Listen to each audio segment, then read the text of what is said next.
Hello, my name's Kate Hughes and I run Cook Academy near Winchester, and today I'm going to show you a lovely recipe. So we've just got some streaky bacon, about 4 rashers of streaky bacon, and 1 whole pork fillet or pork tenderloin, it's the same thing. And first of all you need to prepare the pork tenderloin by taking some of this membrane off using a small sharp knife. Lift up a little bit of the membrane at one end, grab hold of it and then see if you can kind of saw it off, trying not to take too much of the meat with it. And keep on going around to the next piece. And then on the back here, some of the fat can come off. You don't want to start chopping every single last bit of fat out though, because what happens is this part will completely come off, and that makes it difficult to wrap up. But if you get most of the membrane, this white membrane off, that'll be fine. That stops it from being too chewy. I'm going to show you a really quick way of rolling a big sheet of bacon to roll it up in. Cut the streaky bacon rashers in half, grab some cling film and lay a sheet out on the table. Make it into quite a nice big square so you've got plenty of space for the bacon to stretch out. And then put the bacon quite close to each other, probably with about 1 centimetre in between each rasher. And you need it to be about as long as the pork tenderloin, so we'll get 1 more piece there. The end.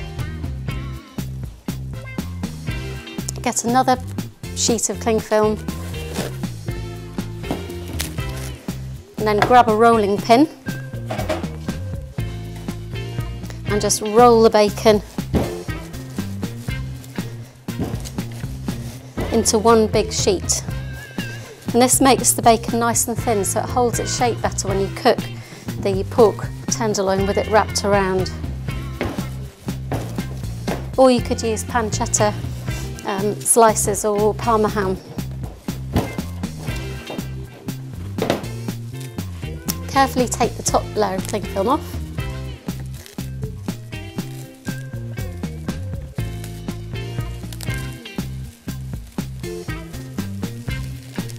And then you can put some herbs on top of the bacon if you like. This time I've got sage, and just scatter a few of the herbs over the top, or thyme's nice with pork and bacon, or rosemary. And then put the pork fillet on, give it lots of black pepper,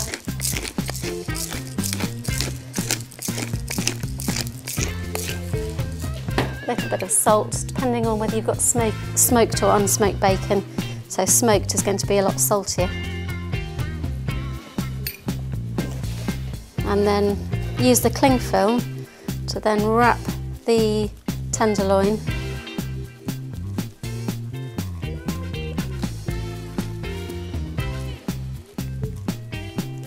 in the bacon.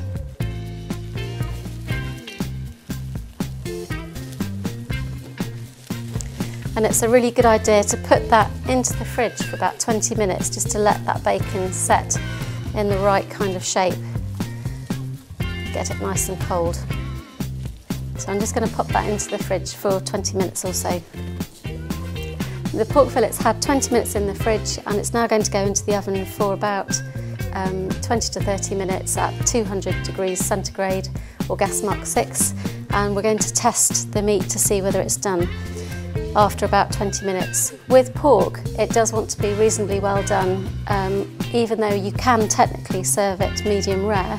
Most people want it cooked through, so it's going to be fairly firm to the touch when it comes out of the oven, a bit like chicken. So that's going to go into the oven. The pork's now had about 20 minutes in the oven and the bacon has browned a little bit on top.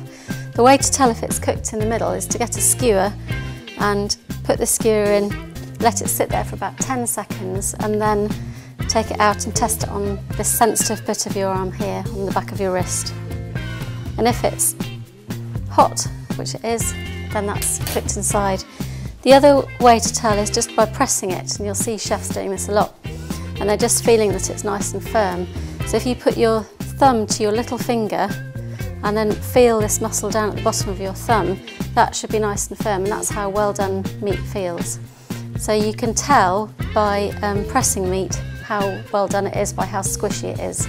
So if you put your thumb to your first finger, that muscle's very squidgy, and as you move it towards your little finger, it firms up, and that's how you tell whether it's rare, medium, or well done. And with pork, we want it to be medium to well done. So it's also important to let the meat rest for about 5 minutes after it comes out of the oven, just to let all the juices redistribute themselves throughout the meat so they don't all come gushing out when you try and carve it. So I'm going to move this onto the chopping board, and we're going to carve some nice slices of it and use a little bit of balsamic reduction, which you can just buy in a bottle, just to make a nice presentation around the edge. And things that you could serve it with, it'd be lovely with dauphinoise potatoes, some green vegetables, or different sauces like a sort of meaty gravy or a jus or an onion gravy, things like that.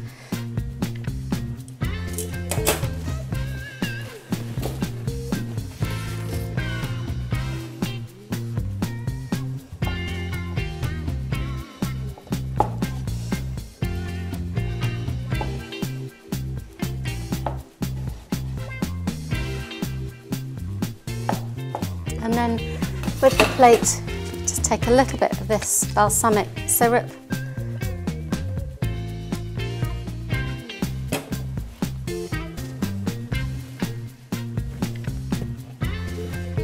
And serve 3 medallions per portion, and then use a little bit of fresh sage just to garnish it.